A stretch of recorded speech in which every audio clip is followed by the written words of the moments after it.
The Rebel Capitalist Show. I've been looking at several of your most recent videos, which are absolutely fantastic. And you just had a discussion about the Great Reset, and with Klaus and with the World Economic Forum. And what we want to try to focus on today is kind of the end game. And I thought, since that's on everyone's mind right now, that would be a great place to start. Yeah, I think we really are at the end game. It's interesting. I wrote my book back in 2005, 6, and 7.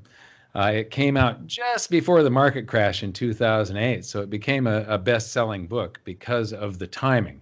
And the timing was sort of, an accident, but in it, I predicted a whole lot of the stuff that is happening. It has taken a lot longer for all of this to unfold, but you can see that if you look at episode 7 of Hidden Secrets of Money, if your viewers will take a look at that, in there, part of it, where we animated certain sections of the book.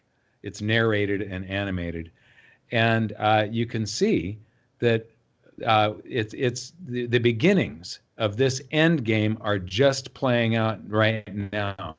The huge expansion of the currency supply and the collapse of velocity to offset the expansion of the currency supply, mitigating retail inflation. But it stores energy, and we have historic precedences for this. We've got, I use Weimar Germany in this example, but Weimar Germany, back then, the world didn't have the modern financial system revolved on debt. The world wasn't like that back in 1918 through 1923. It was, people actually owned things. It's shocking. And we had money back then, not fugazis, as you say. So, right. How does the Great Reset come into that? Because what you just said there, people used to own things. And the first thing that came to my mind is the World Economic Forum's push towards us renting everything. I sent out a tweet the other day where they had these projections for 2030. And one of their projections is you will own nothing, or you will rent everything, you will own nothing, and you will be happy. Those were their words, not mine. Yeah. So how do you think that Great Reset plays into your end game kind of analysis of potential inflation? Well, I want to ask you, if you own nothing and you're renting everything, who are you renting from? You're renting from somebody that owns it. Right. Is this Klaus? Is he the one that owns everything? Exactly. Is it the people that meet at Davos? Is it, I was really not a conspiracy theorist. I used to say, I do not deal in conspiracy theory. What I'm saying is true. Go here and read it. Yeah. But this is just, it's so crazy that all the conspiracy theorists, they're the ones that have been right about all of this stuff. There are people in the background trying to control the world. And this enslaves all of us. I don't think you're going to be happy. I don't think, owning nothing and renting everything, that's basically communism, because in communism, you own nothing, but you have to work to stay a part of having access, supposedly all own in common, except it produces the greatest wealth disparity of all. The more you go towards socialism and communism, and all of the people that are advocating socialism, they just do not know what socialism is. They don't know what communism is. Marx had a tough time discerning between socialism and communism. In the Communist Manifesto, he used the terms interchangeably.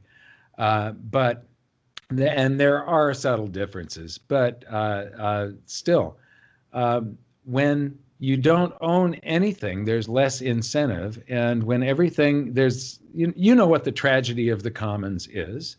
And I think, when I look at what they're doing to the monetary system, they're going to push this thing until it breaks. And when it does break, they're going to have one of the reasons I think that we haven't gotten any more stimulus checks, that the government hasn't been doing the big second round of this, is because the digital wallets from the Federal Reserve aren't ready yet. Right. And so they're going to wait until it is ready.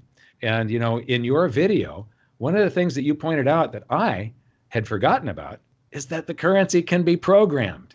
Mm-hmm. And so they can prevent you from traveling. They can prevent you, you know, if they don't like you, your interest rate is going to be higher. Your ability to get a mortgage, it will be either completely cut off or very, very controlled. If they do like you, then you know, and so the ability to travel, I mean, they really could make it so that you can't get an airline ticket or buy less than, you know, more than 50 miles from your home. Whatever they want. They can limit where you can buy groceries. They can go negative interest rates in your digital wallet. In other words, currency just slowly vanishes.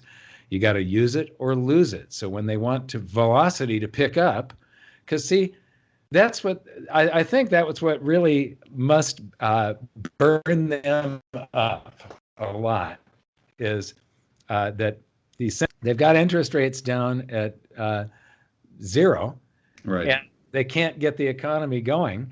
And then they create all this currency and velocity just drops to offset what they've done. They can't control, they don't have a dial or a lever or a switch for velocity. Right. And that upsets them, and they will have that switch or dial when we have digital wallets and all of our expenditures are done through this. But what I've told my viewers is, you know, even I will have a tough time once the amount that I can claim by downloading my digital wallet exceeds $10 or $20 or $50,000, I might become part of this system as well. But what I'll make sure that I do is only make large payments, like you know, if you've got a mortgage payment or a car payment or something that's not trackable, where you're just paying the bank for, you know, then those are the payments that you should be making with this. Give them as little data as possible. Yeah, I think that's a great point. So on that note, Mike, I'd love to get your thoughts on something I've been thinking through extensively. I briefly touched on it with a video the other day, but it's this idea that if we have this central bank digital currency, we'll call it a FEDcoin, as you know, we all have to have an account with the Fed. So they'll basically see our bank statement or every single transaction in real time. And what I was thinking is, okay, you take this back to communist Russia. And if you're someone who truly believes in socialism and you think this is late stage capitalism, then you know that one of the main reasons communist Russia failed was because they didn't have a way to properly allocate resources because there was no price discovery.